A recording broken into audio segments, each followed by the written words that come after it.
El espejo. El espejo. El espejo. Si no te gusta lo que ves, está en vos cambiarlo.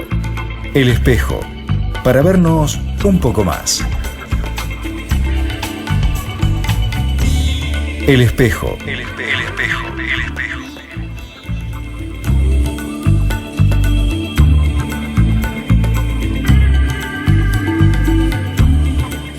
¿Qué tal? ¿Cómo están? Muy buenas noches. Segundo programa de este nuevo ciclo aquí en la pantalla de Canal 11. Comenzábamos el viernes pasado atendiendo la actualidad de aquel momento. Recordarán ustedes un conflicto con el sector estatal, con ATE, que, bueno, felizmente en la madrugada del día sábado llegó a un acuerdo y recién en el día de hoy, viernes, se podría decir que definitivamente estuvo superado este conflicto a partir de la oferta salarial que, como decíamos en la madrugada del sábado, luego de la presencia de la gobernadora pasada a las 4 de la mañana en el recinto de sesiones en el Almirante, bueno, se lograba cerca del mediodía del sábado. Esa fue la temática de nuestro primer programa, porque a veces los hechos de la coyuntura se imponen, ¿no?, a aquellos hechos que componen nuestra realidad y por ahí no son tan coyunturales.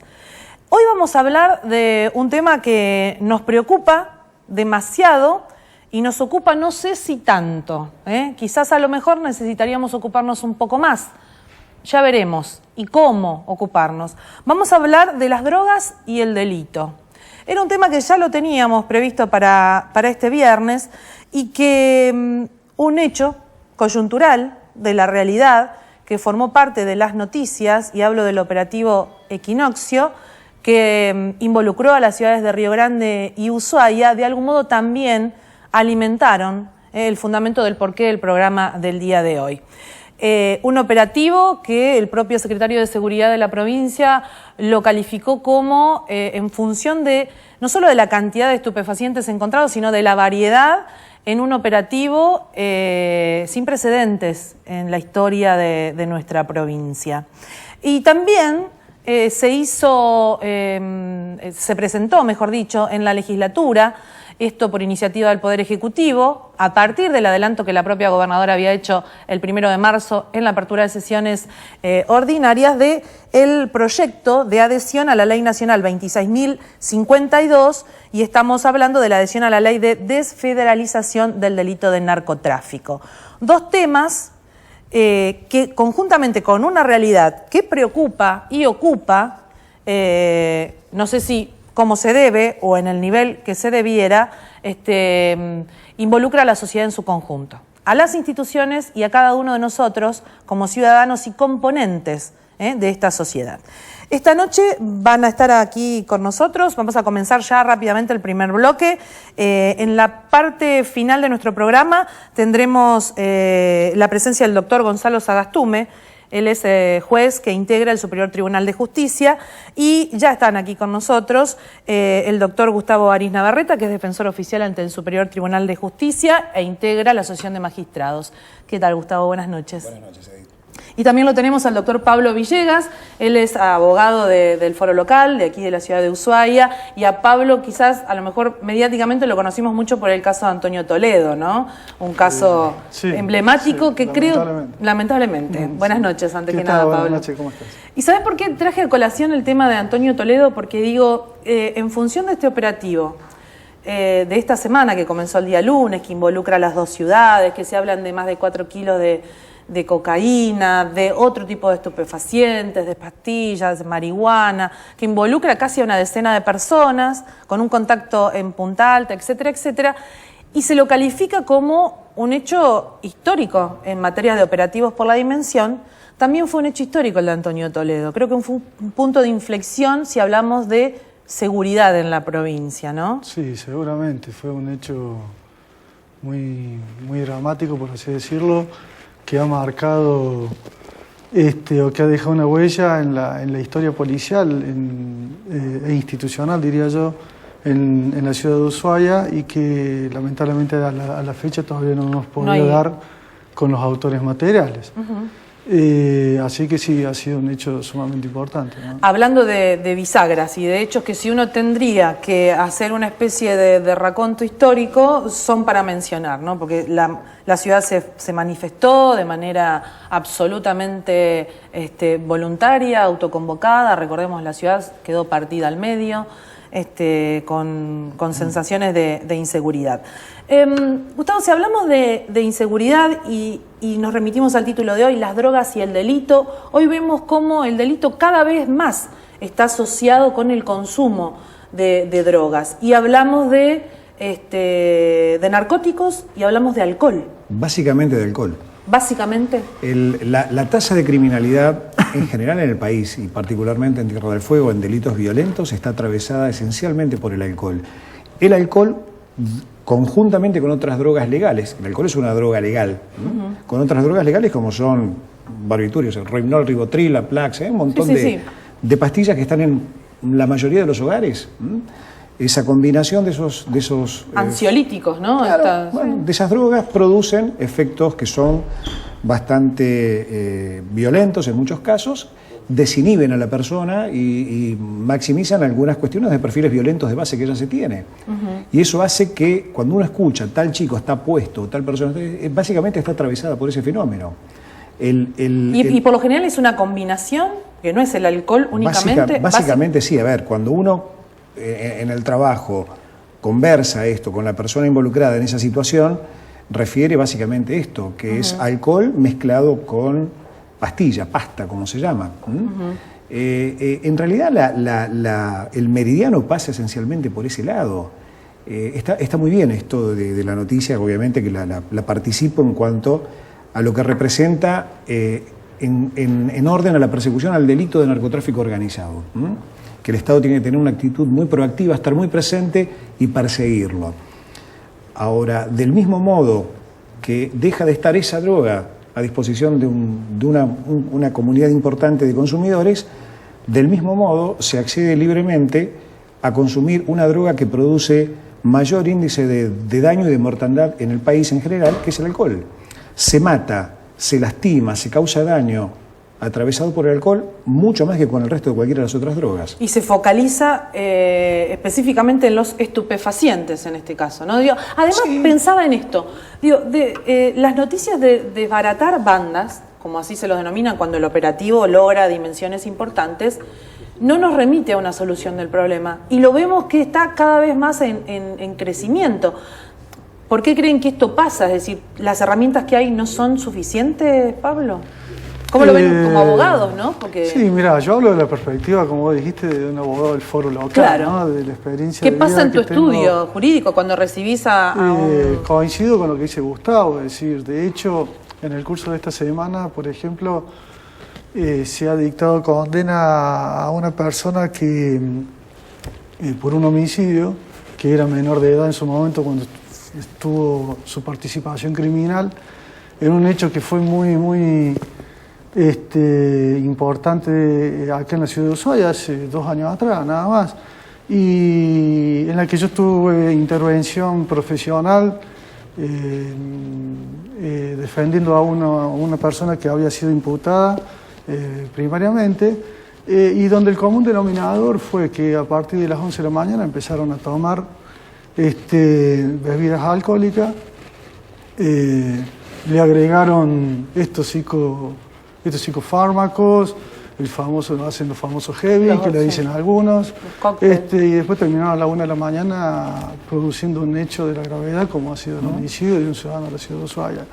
Digo, hay una incidencia real de estas drogas legales sobre la actuación de algunos tipos de delincuentes y de determinados tipos de delitos. Y en ese sentido, creo yo que desde el punto de vista de parte del Estado se debiera abordar dicha problemática, no solamente mirándolo desde solamente de la faz represiva, como ha sido en este caso, sino también fundamentalmente a través de la faz preventiva. Preventiva, ¿no? Y esa faz preventiva no tiene que ser mirada solamente por alguna cuestión de intuición o por algún análisis por allí medio liviano y ligero de la realidad, sino ser parte de un análisis mucho más serio, con cierto rigor científico, diría yo, de ser parte de un programa, o mejor dicho, de un plan global de seguridad ciudadana,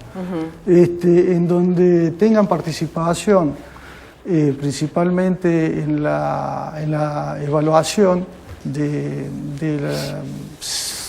la situación, es decir, una situación de la realidad social, los diversos actores que intervienen de uno u otro modo, desde el ciudadano común, las sociedades civiles, los actores del Poder Judicial, del Ministerio de Salud, del Ministerio de Educación. ¿Por qué? Porque el delito, en cuanto a sus causas, tiene muchos factores. Es multifacético. Y en cuanto a sus manifestaciones también. Entonces, el abordaje del delito tiene que ser multidimensional. Ahora, el riesgo que se corre, porque digo, hay dos cuestiones. Una en el ámbito provincial que yo mencionaba, que es esta ley, esta adhesión a la ley de desfederalización, de la ley del narcotráfico, del combate al narcotráfico, y por otro lado, en el ámbito nacional, la discusión por la reforma del Código Penal.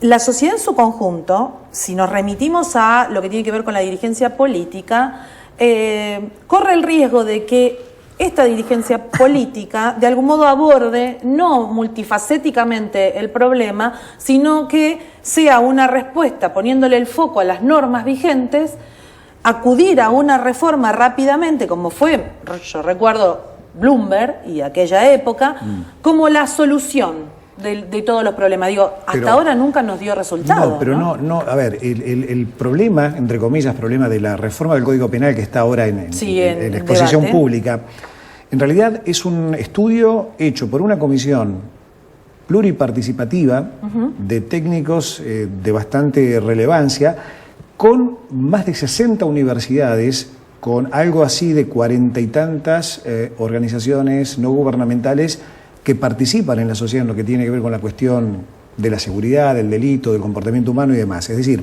es un estudio muy serio. Lo que se puede, yo lo que me atrevo a aceptar en esto es que se discuta el momento político para hacerlo.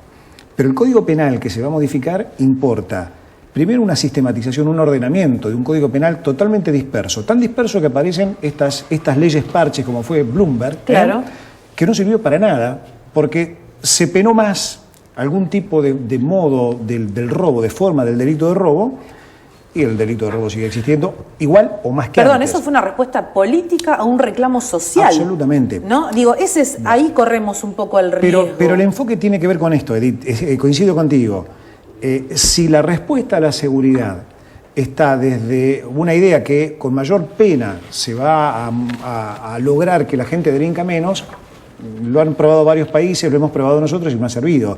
Es un problema de abordaje básicamente preventivo y de sacarnos la idea de que la solución a los problemas sociales los tiene el Poder Judicial. Claro. El Poder Judicial no soluciona el problema social de nadie. El Poder Judicial determina a veces algunas soluciones en la medida en que son posibles de realizar. Pero cuando estamos hablando de comportamientos delictivos, la faz punitiva, es decir, la pena, la sanción que pone un tribunal o un juez, eminentemente es porque el hecho ya ocurrió.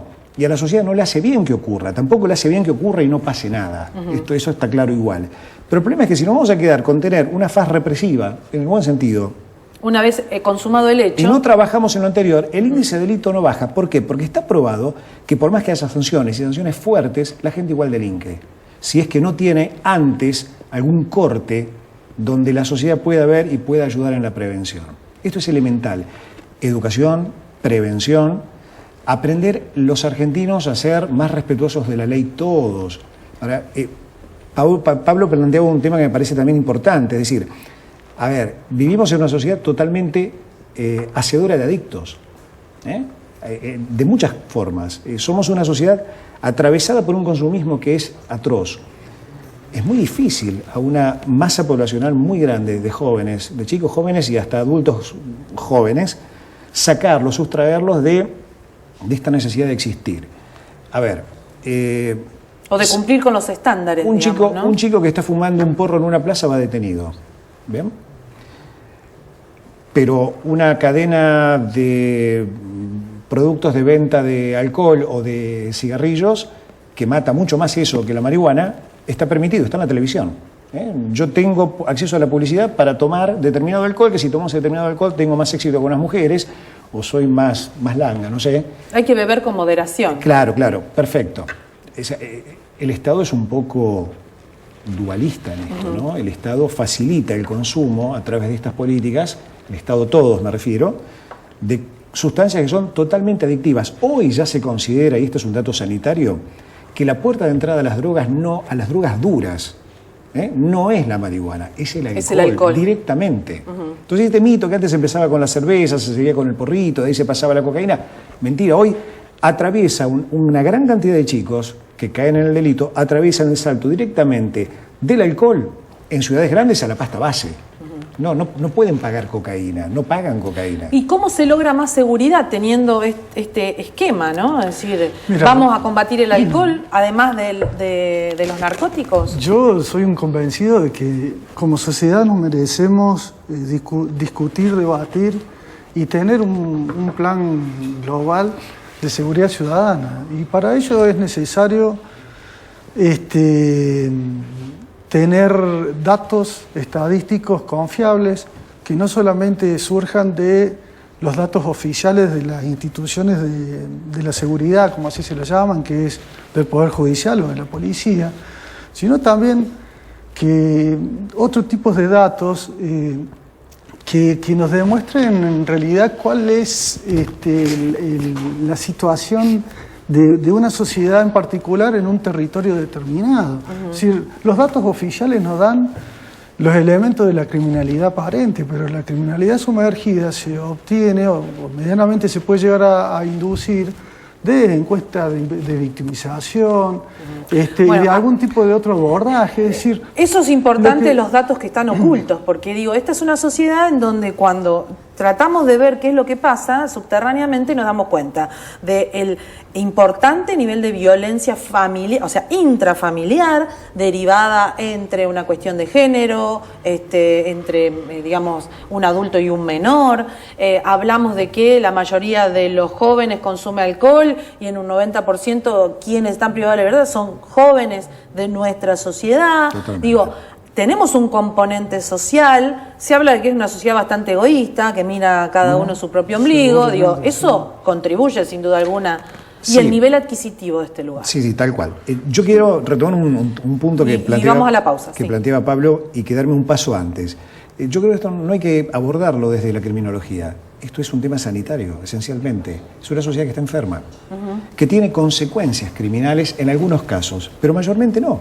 La mayoría de la gente que consume alcohol o consume sustancias psicoactivas no llega al delito, e igualmente está enferma o está en riesgo de estarlo. Y me parece que ahí es donde tenemos que poner el acento cuando hablamos de prevención, en trabajar para que eso no llegue a tener connotaciones que puedan ser criminales. Y es un dato estadístico de naturaleza médica, sanitaria. No digo con esto que desde el sanitarismo haya que propender a la prohibición del consumo, no. A ver, yo creo en lo personal en la libertad de quien consume cuando puede ser libre. Un chico de 13 años no puede ser libre de consumir, un tipo de 30 seguramente que sí. Mientras tenga discernimiento, porque si está mal no lo va a poder hacer. Pero el punto ahí es una discusión filosófica, hasta dónde el Estado se puede meter en los actos privados de una persona. ¿Por qué yo puedo tomar alcohol en mi casa y por qué no puedo tomar otras cosas en teoría? Que esto está hasta discutido. Entonces, primero, ¿dónde estamos parados? Para ver a dónde podemos llegar. Porque si lo vamos a ver como un problema netamente criminal, y las únicas respuestas que vamos a poder dar como sociedad son más leyes. Son leyes. Penales, claro, que no sirven. Que es lo que enseguida se abaraja. Bueno, vamos a la primera pausa, después seguimos en otro bloque.